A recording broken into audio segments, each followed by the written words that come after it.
मैं जिस पश्चिम राजस्थान के थार के उस क्षेत्र से आता हूं, जहां पानी की वैल्यू घी और दूध से ज्यादा होती है और इसके अंदर 1000 करोड़ रुपए के करीब नरेगा के अंदर मटेरियल और सप्लाई के बकाया है। ऐसे में धीरे धीरे इस योजना को कमजोर किया जा रहा है, नए कार्यों को स्वीकृत नहीं किया जा रहा है।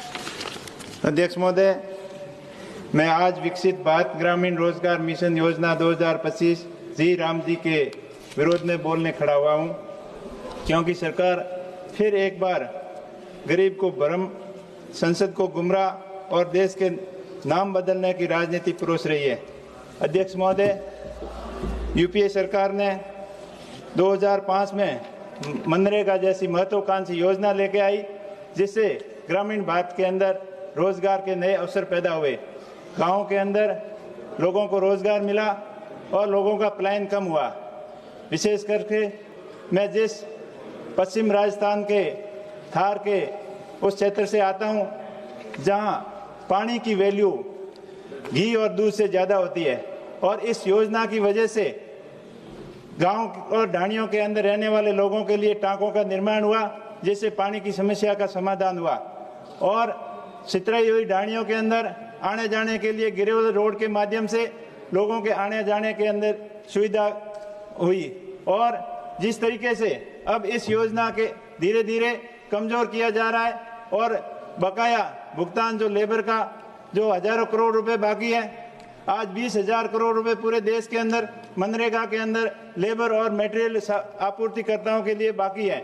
उसी के तहत अकेले राजस्थान के अंदर 2,000 करोड़ रुपए बाकी है और उसी में मेरे संसदीय क्षेत्र के अंदर 1,000 करोड़ रुपए के करीब नरेगा के अंदर मटेरियल और सप्लाई के बकाया है। ऐसे में धीरे धीरे इस योजना को कमजोर किया जा रहा है, नए कार्यों को स्वीकृत नहीं किया जा रहा है और इस योजना के अंदर 2024 के अंदर जल संग्रहण योजना के तहत बाड़मेर जिले को 2nd पोजीशन मिली।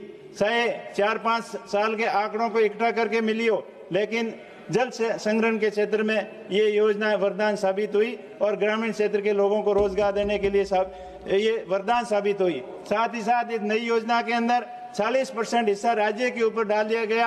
आज राजस्थान राज्य आर्थिक दृष्टि से पिछड़ा हुआ राज्य है।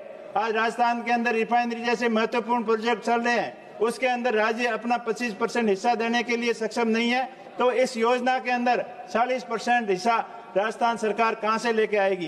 तो ऐसे में इस योजना को कमजोर करने की साजिश है। तो मैं इस योजना को के विरोध में बोलने के लिए खड़ा हुआ हूं और पूरी कांग्रेस पार्टी इस योजना के विरोध कर रही है, क्योंकि जो अभी नई नई योजनाओं के नाम बदलकर नई योजनाएं ला रहे हैं, आदर्श सांसद ग्राम योजना हो, चाहे अब दूसरी स्मार्ट सिटी की योजना हो, सारी योजनाओं के नाम बदलकर योजनाएं लागू की जाती है, लेकिन उसको पैसे के अभाव में सारी योजनाएं फेल साबित हुई है। तो इसे हमारी पार्टी इस नए नाम से और इस योजना का पूर्ण रूप से विरोध करती है। धन्यवाद महोदय।